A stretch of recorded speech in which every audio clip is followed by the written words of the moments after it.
Assalamualaikum warahmatullahi wabarakatuh. Kali ini coba kita akan membahas sedikit materi tentang dimensi 3 mengenai jarak titik ke bidang. Saya coba jelaskan langkah-langkah untuk menentukan jarak titik ke bidang yang harus dilakukan sebelum menghitung jaraknya. Yang pertama, buatlah gambar bangun ruang serta titik dan bidang yang diberikan dari soal ya. Nah, setelah soal tersebut dimasukkan ke dalam gambar, lakukan langkah kedua. Langkah kedua sendiri, lakukan proyeksi titik ke bidang. Nah, yang namanya proyeksi titik ke bidang, proses pembentukan bayangan titik pada sebuah bidang. Tapi dengan syarat, harus secara tegak lurus ya. Lakukan proyeksi titik ke bidang secara tegak lurus. Jangan gunakan selain tegak lurus. Nah, sekarang yang ketiga, titik hasil proyeksi dihubungkan dengan titik awal atau mula-mula. Sehingga langkah keempat pun jarak titik ke bidang merupakan jarak titik mula-mula ke titik hasil proyeksi pada bidang. Seperti pada langkah 3. Nah, sekarang untuk menghitungnya gunakan langkah 5. Langkah 5 sendiri, langkah untuk menghitung jarak baik titik ke titik ataupun titik ke garis, dan sekarang titik ke bidang. Yang pertama menggunakan sifat segitiga siku-siku seperti video sebelumnya. Lalu gunakan segitiga sembarang, di mana segitiga sembarang berlaku AB pangkat 2 saya kurangi dengan BD pangkat 2, nilainya harus sama dengan AC kuadrat dikurangi dengan CD kuadrat. Jadi ini berlaku untuk semua segitiga, termasuk segitiga siku-siku dan segitiga lainnya. Nah, coba kita bahas nomor 1. Diberikan sebuah kubus A, B, C, D, F, G, H dengan rusuk 6 cm. Maka tentukan jarak titik D ke bidang ACH. Nah, langkah pertama tadi adalah berikan atau gambar bidang ACH dengan titik D, di mana titik D-nya harus tegak lurus terhadap bidang ACH. Sehingga ketika kita gambar bidang ACH menghubungkan titik A ke C, kemudian H ke C, dan A ke H, maka nanti diperoleh sebuah bidang yang akan memiliki bentuk segitiga yang kita bentuknya belum tahu seperti apa, baik siku-siku, sama kaki, sama sisi, ataupun segitiga sembarang. Nah, kalau sudah, jika jarak si rusuk atau AB-nya 6 cm, maka BC dan CG juga 6 cm. Nah, kalau sudah, sekarang kita buat langkahnya dulu ya. Jarak titik D ke bidang ACH.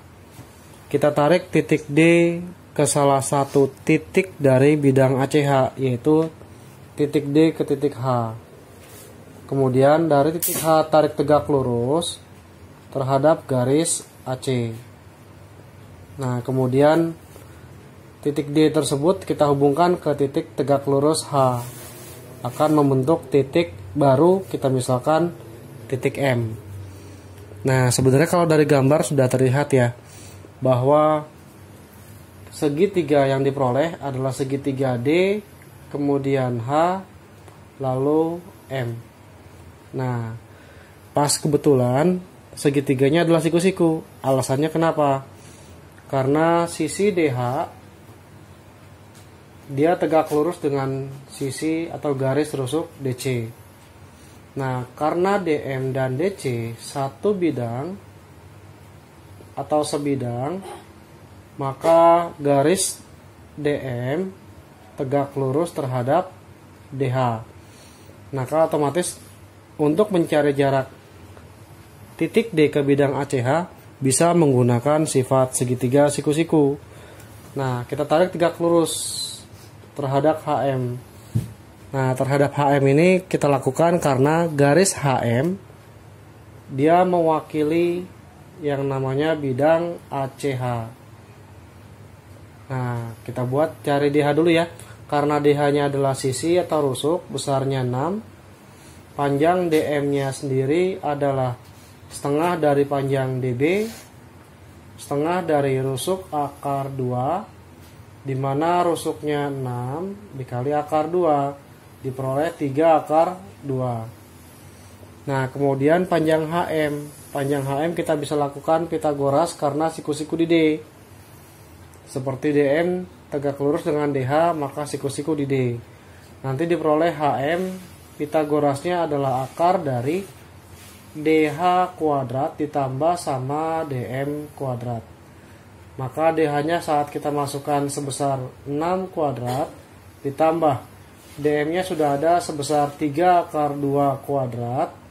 6 kuadrat 36, kemudian ditambah 9, hasil 3 kuadrat akar 2 kuadrat adalah 2. 36 ditambah 18, maka diperoleh akar 54 yang disebut dengan 3 akar 6 kalau disederhanakan. Nah panjang HM sudah diperoleh 3 akar 6, kemudian panjang DM 3 akar 2. Maka dengan menggunakan sifat dari segitiga siku-siku, kita gunakan perkalian HD dengan DM, nilainya sama dengan perkalian HM dengan titik baru di sini. Kalau titik barunya kita anggap sebagai titik N, maka perkalian HM dengan garis DN. DN di sini yang kita cari. HD-nya 6, kita kalikan dengan 3 akar 2, harus sama dengan HM. HM-nya sudah ada 3 akar 6 dikali oleh DN. Maka panjang garis DN bisa dicari melalui 6 dikali 3 akar 2, kita bagi dengan 3 akar 6. 3 bagi 3 1. Nah, kita akar 2 bagi akar 2 1, akar 6 bagi akar 2 akar 3. Nanti diperoleh 6 dibagi akar 3. Bentuk sederhananya 2 akar 3 dengan cara kali sekawan dari akar 3 per akar 3 nanti akan menghasilkan nilai 2 akar 3. Sekarang kita gunakan cara kedua dengan soal yang sama, yaitu kubus A, B, C, D, F, G, H dengan rusuk 6. Jarak titik D ke bidang ACH berapa? Nah kali ini gambar tidak saya hapus karena serupa ya. Kita anggap segitiga DMH yang kita peroleh adalah segitiga sembarang. Nah, kalau segitiga sembarang, jarak titik D ke bidang HM atau ke bidang garis HM yang terletak pada bidang ACH, tarik tegak lurus akan diperoleh titik baru, kita misalkan titik N. Garis HM mewakili bidang ACH, sehingga titik D diproyeksikan ke bidang ACH melalui perwakilan garis HM di titik N. N sendiri adalah titik proyeksi dari titik D. Kalau digambar kurang lebih seperti ini. Ini adalah titik M, ini adalah titik H, dan ini adalah titik D. Titik proyeksinya tarik tegak lurus seperti langkah yang sebelumnya. Dia akan membentuk siku-siku dan bertemu di titik N. Ketika saya hubungkan titik D ke H, D ke M akan mendapatkan garis DH dan DM. Nah, di mana panjang DH sendiri adalah rusuk dengan panjang rusuknya 6. Kemudian panjang DM-nya tadi sudah diperoleh, yaitu setengah dari panjang DB. Setengah dari rusuk akar 2, setengah dari kali 6 akar 2. Dapat 3 akar 2 ya. DM-nya 3 akar 2 dengan panjang HM Pitagoras akar dari 6 kuadrat ditambah 3 akar 2 kuadrat. Nanti diperoleh sebesar 6 kuadrat 36 ditambah 18 54 akan mendapatkan nilai 3 akar 6. Dari ujung sini ke ujung M dapat 3 akar 6. Panjang garis HM-nya sudah. Sekarang kita misalkan ini adalah X, ini diperoleh 3 akar 6, kita kurangi X. Nah, maka diperoleh persamaan 3 akar 2 kuadrat atau DM kuadrat, kita kurangi MN kuadrat harus sama dengan DH kuadrat, kita kurangi HN kuadrat. Sifat dari segitiga sembarang yang sudah diberikan pada video sebelumnya. Panjang DM sendiri adalah 3 akar 2 kuadrat, kita kurangin NN, MN-nya sendiri 3 akar 6, dikurang X dikuadratkan, panjang DH-nya 6 kuadrat, panjang HN atau NH X kuadrat. Nah, 3 kuadratnya 9 dikali akar 2 dikuadratkan dapat 2. Nah, ini sendiri menggunakan sifat khusus bentuk eksponen kelas 10 diperoleh 3 akar 6 dikuadratkan, kemudian dikurang 2 dikali 3 akar 6 dikali dengan si X ditambah X kuadrat sama dengan 36 dikurang X kuadrat. Sehingga ketika minusnya masuk dia akan memperoleh angka 18 minus 54 min kali min jadi plus 6X akar 6 min X pangkat 2 sama dengan 36 dikurang X kuadrat. Ini kalau dipindah posisi akan menjadi 0 ya. Nah, kemudian 18 dikurang 54 minus 36 ditambah 6X akar 6 sama dengan 36. Sehingga ketika pindah ruas maka diperoleh angka 72. X-nya sendiri 72 dibagi 6 akar 6. Kita kalikan akar 6 dengan akar 6. Nanti akan diperoleh 72 per 36 akar 6. Sehingga nilai X-nya 72 dibagi 36 diperoleh 2 akar 6. Nah, ketika X-nya sudah dapat, yaitu sebesar 2 akar 6, yang kita cari bukan nilai X, melainkan panjang sisi DN dengan menggunakan Pitagoras, yaitu DH kuadrat dikurangin NH kuadrat. 6 kuadrat kita kurang X kuadrat, maka akar dari 6 kuadrat 36 dengan X-nya sendiri 2 akar 6 kita kuadratin. Nah, sehingga nanti diperoleh 2 akar 6 dikuadratkan 24, 36 kita kurangi 24 sama dengan akar dari 12. Akar 12 sendiri jika diurai langsung saja ya, 2 akar 3. Panjang garis DN nilainya adalah sebesar 2 akar 3. Nah, sekarang coba kita bahas nomor 2 ya. Sebuah balok ABCDFGH dengan panjang AB 8 cm, kemudian panjang BC 4 cm, dan panjang CG 4 cm. Pas kebetulan ketika sisinya sama, maka bidang BCGF merupakan persegi. Yang dipinta jarak titik B ke bidang ACGE. Buat bidangnya terlebih dahulu. Nah, ACGE kalau dibuat gambarnya, dia akan membentuk garis EG, GC, AE, dan terakhir adalah garis AC. Nah, bidang ACGE ternyata berbentuk persegi panjang. Sekarang cari jarak titik B ke bidang ACGE. Cari yang tegak lurus dari titik B ke bidang ACGE. Kalau misalkan anak-anak atau teman-teman menjawab dari B ke tengah-tengah sini, dia nggak mungkin tegak lurus, pasti membentuk sudut. Nah, caranya seperti apa? Tarik garis yang tegak lurus sehingga nanti akan bertemu di garis AC, kurang lebih seperti ini. Nah, kenapa kok bisa tegak lurus di garis AC? Karena bidang ACGE diwakili oleh garis AC pada bidang alas ABCD dan diwakili oleh garis EG pada bidang EFGH. Nah, ketika pada sebuah persegi panjang di mana sisinya kita beri nama A, kemudian B, C, dan D, terdapat diagonal AC, maka jarak yang tegak lurus ke bidang ACGE diwakili oleh garis AC, maka tarik tegak lurus terhadap garis AC dari titik B kita anggap sebagai titik baru yaitu M. Nah, panjang sisi AB-nya 8, panjang sisi BC-nya sudah ada sebesar 4. Kebetulan sekali alas ABCD atau bidang ABCD berbentuk persegi panjang, sehingga semua sisi pada titik sudutnya membentuk siku-siku ya. Nah, kalau dikeluarkan segitiga siku-sikunya, maka akan diperoleh segitiga A, kemudian B, dan C. Tegak lurusnya adalah M. Maka untuk mencari jarak titik B ke bidang ACGE sama saja mencari jarak B ke M atau panjang garis BM. Nah, ketika sisi AB 8 dan BC 4 siku-siku di B, maka kita cari AC dulu.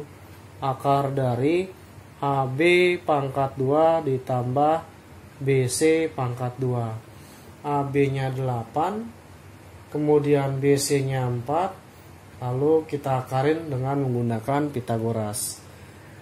Nanti diperoleh 8 kuadrat sebesar 64, kemudian dijumlah dengan 4 kuadrat 16, maka panjang AC-nya adalah akar dari 80, di mana 80 kalau diurai 16 kali 5 diperoleh 4 akar 5. Panjang sisi AC-nya adalah sisi 4 akar 5 ya. Nah, jika sudah, maka untuk mencari garis BM atau jarak titik B ke garis ACGE menggunakan siku-siku lebih mudah, karena sudah diberitahukan bahwa titik sudut B adalah titik sudut siku-siku sebesar 90 derajat, karena merupakan titik sudut dari persegi panjang.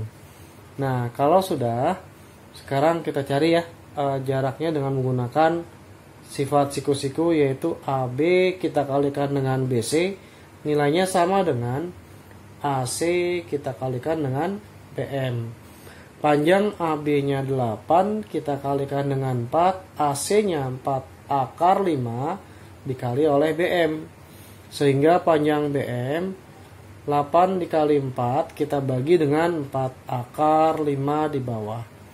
4 bagi 4 1, sisanya tinggal 8 dibagi akar 5 kali akar 5 dibagi oleh akar 5, maka diperoleh 8 akar 5 per akar dari 5 kali akar 5 mendapatkan akar 25, sehingga panjang BM 8 per akar 25 adalah 5 akar 5. Panjang garis BM merupakan jarak titik B ke bidang ACGE sebesar 8 per 5 akar 5. Kita ke nomor 3.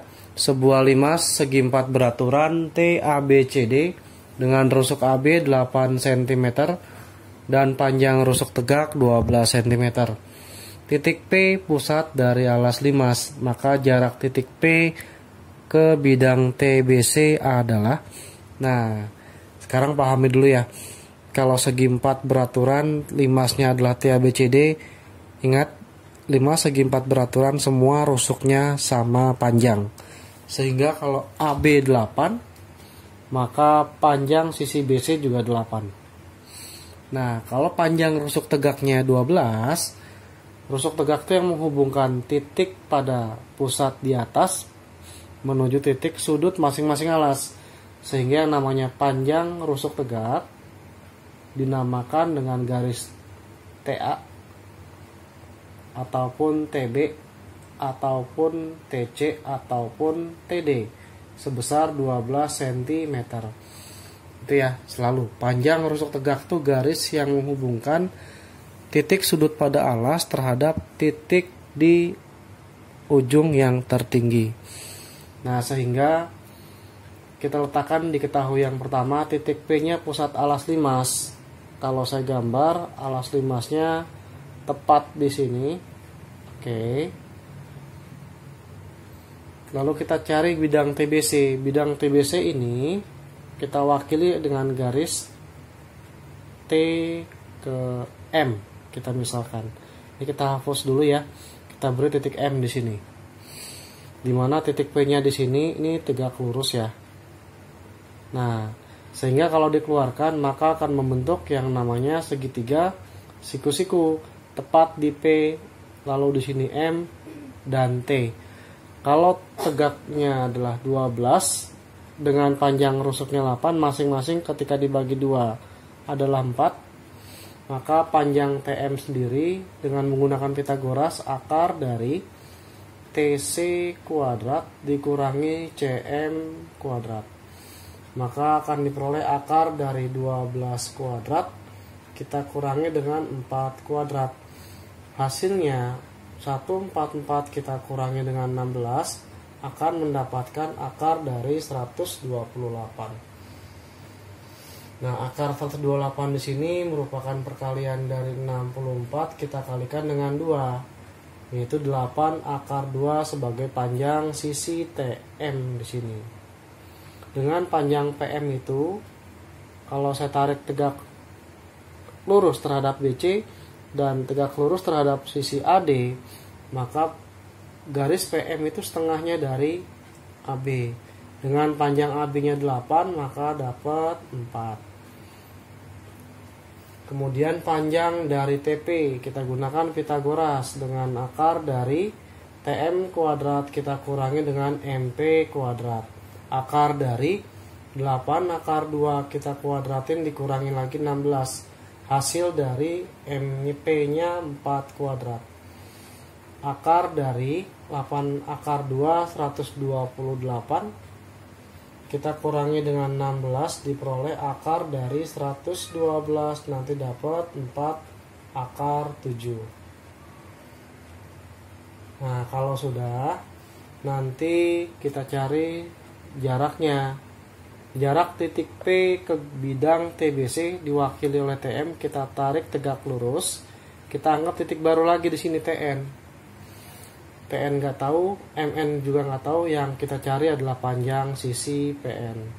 Nah, menggunakan sifat siku-siku diperoleh TP dikali PM sama dengan PN kita kalikan dengan TN. Sehingga untuk mencari PN, maka diperoleh TP dikali PM kita bagi dengan TM.